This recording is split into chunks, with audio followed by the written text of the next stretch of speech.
Hello, my loves. I'm here again and hope you're ready for chapter 8, which is called The Lunatic. Okay.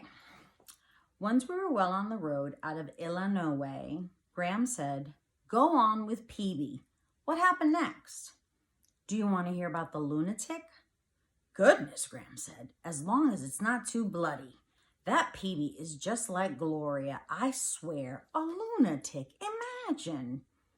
Gramps said, "Did Gloria really have a hankering for me?" "Maybe she did and maybe she didn't," Graham said. "Well, gall dang, I was only asking." "Seems to me," Graham says, "you've got enough to worry about concentrating on these roads without worrying about Gloria." Gramps winked at me in the rearview mirror.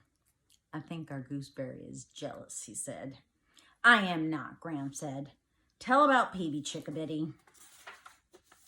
I didn't want Graham and Gramps to get into a fight over Gloria, so I was happy to continue telling Phoebe's story. I was at Phoebe's one morning when Mary Lou Finney called and invited us over to her house. Phoebe's parents were out, and Phoebe went all around the house checking to make sure that the doors and the windows were locked. Her mother had already done this, but she made Phoebe promise to do it as well. "Just in case," Mrs. Winterbottom had said. I was not sure what "just in case" meant. Maybe in case someone had snuck in and opened all the windows and doors in the 15 minutes between the time she left and the time we did. "You can never be too careful," Mrs. Winterbottom had said. The doorbell rang. Phoebe and I looked out the window. Standing on the porch was a young man who looked about 17 or 18. Although I'm not as good at guessing people's ages as blind Mrs. Partridge is. The young man was wearing a black t-shirt and blue jeans, and his hands were stuffed into his pockets. He seemed nervous. "My mother hates it when strangers come to the door," Phoebe said. "She is convinced that any day one of them will burst into the house with a gun and turn out to be an escaped lunatic." "Honestly, Phoebe," I said, "do you want me to answer the door?" Phoebe took a deep breath. "We'll do it together." She opened the door and said hello in a cool voice. "Is this 49 Gray Street?" the young man said. "Yes," Phoebe said. "So the Winterbottoms live here?" After Phoebe admitted that yes, it was the Winterbottom residence, she said, "Excuse me a moment, please," and she closed the door. "Sal, do you detect any signs of lunacy?" "There doesn't appear to be any place that he could be hiding a gun. His jeans are really tight. Maybe he has a knife tucked into his socks." Phoebe could be so dramatic. "He isn't wearing any socks," I said. Phoebe opened the door again. The young man said, "I want to see Mrs. Winterbottom. Is she here or what?" "Yes," Phoebe lied. The young man looked up and down the street. His hair was curly and messy, and there were bright pink circles on his cheeks. He wouldn't look us straight in the eye, but instead kept glancing to left and right. "I want to talk to her," he said. "She can't come to the door right now," Phoebe said. I thought he might actually cry when Phoebe said that. He chewed on his lip and blinked 3 or 4 times quickly. "I can wait," he said. "Just a minute," Phoebe said, closing the door.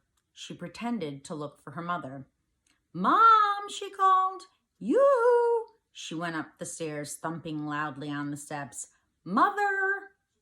Phoebe and I returned to the door. He was still standing there with his hands in his pockets, staring mournfully at Phoebe's house. "That's strange," Phoebe said to him. "I thought she was here, but she must have gone out. There's a whole lot of other people here, though," she added quickly. "Scads and scads of people in this house, but no Mrs. Winterbottom." "Is Mrs. Winterbottom your mother?" he asked. "Yes," Phoebe said. "Would you like me to leave a message?" The little pink circles on his cheeks became even pinker. "No," he said. No, I don't think so. No."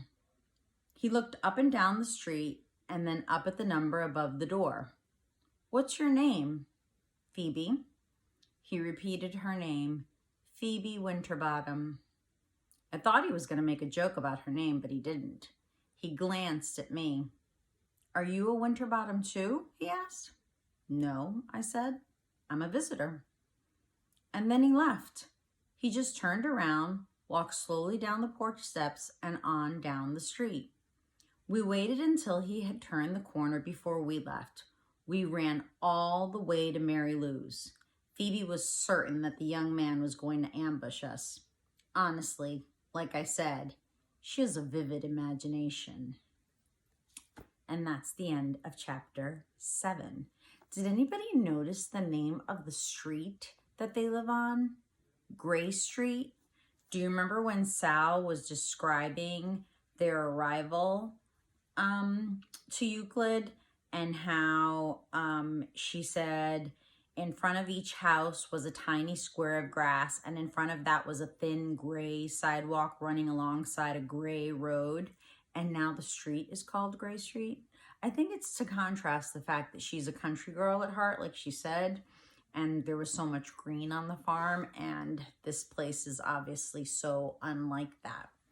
In any case, that's the end of chapter 8, The Lunatic.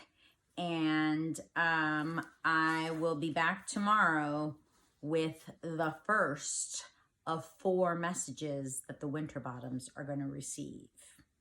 See you then. Bye-bye, my loves. Miss you. Hope everybody's doing well.